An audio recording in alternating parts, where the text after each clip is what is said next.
Peggy 16.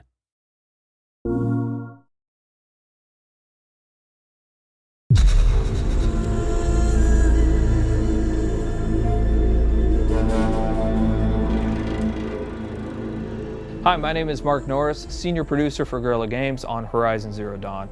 And here we are, finally with Paris Games Week. We premiered Horizon Zero Dawn at E3, and at that time we only showed the behind closed doors to a number of the media members, but we've never shown it publicly. And finally, we are going to do that here today. One thing that you should know almost immediately is, yes, you can explore everything that you can see here, but we're on a quest. Now, we've hidden that quest UI and that quest interface, but one of those two tribes that you saw previously in the trailer, one of them has given you a quest, and it's a quest of critical importance. And that quest is to get a very specific resource. It's a resource from the canisters that you can find on the back of this herd that we call the grazers. Now, why do you need this resource? Why does this tribe need it? What is happening in this world? Those are still things that we're going to keep a mystery, but you will desperately need to retrieve this because it's a critical part of what's happening.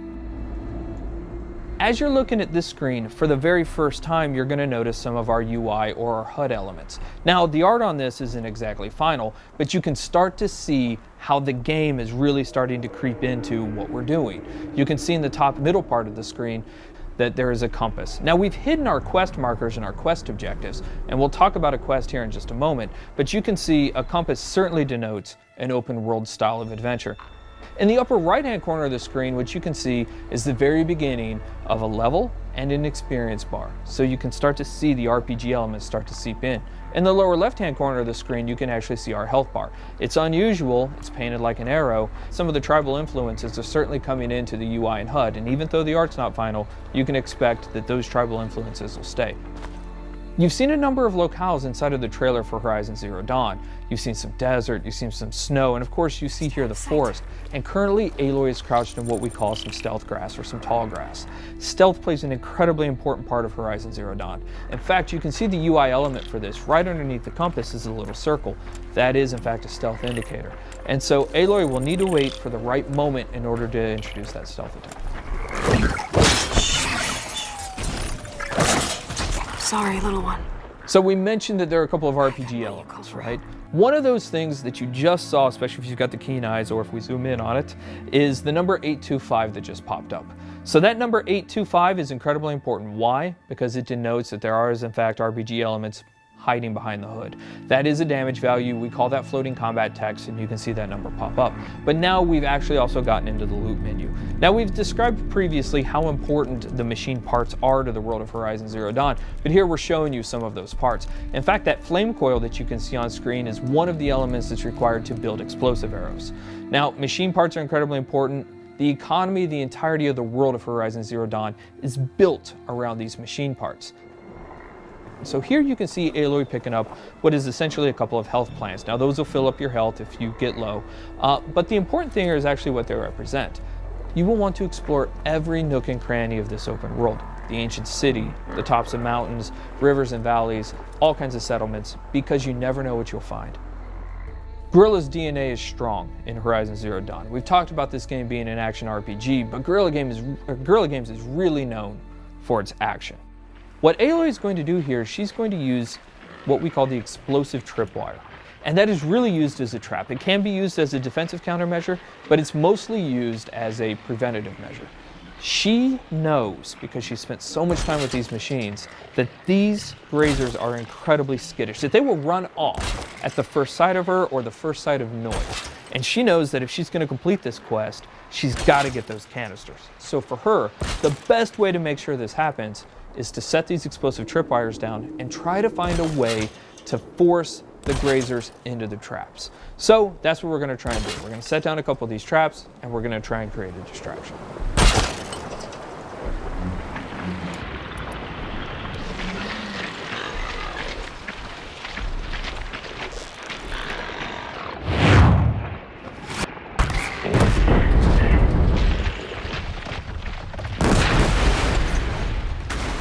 The machines in Horizon Zero Dawn do have herd-like activities.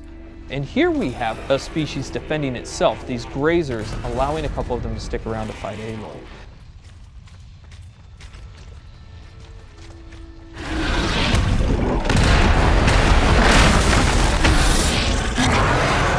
This is the mighty Thunderjaw.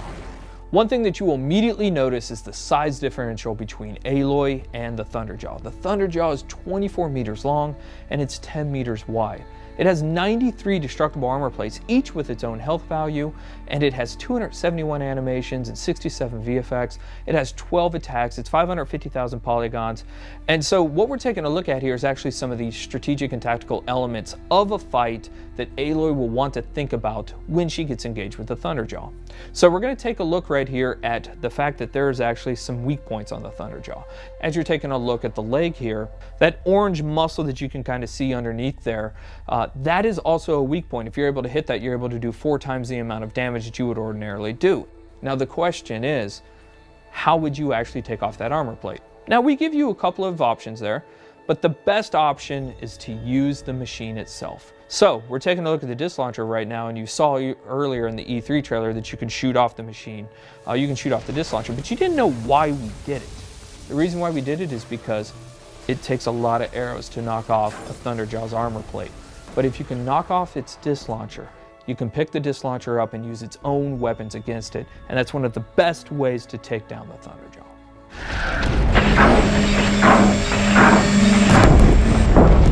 Fighting the Thunderjaw is an awe-inspiring experience. We talked previously about the fact that it has 12 attacks. A number of those attacks that you're seeing now you hadn't seen before.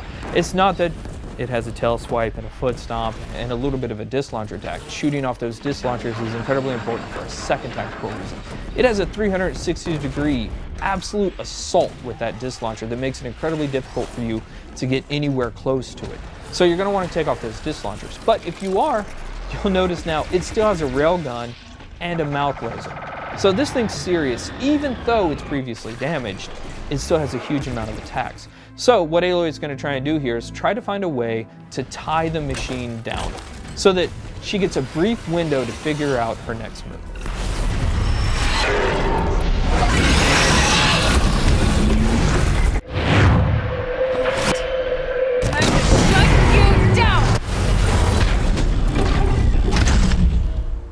So that was the playthrough of the behind closed doors session of Horizon Zero Dawn. We cannot wait to show you more. We're going to show you something brand new and something huge next year.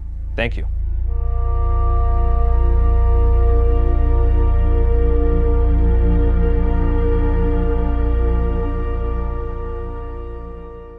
For the players.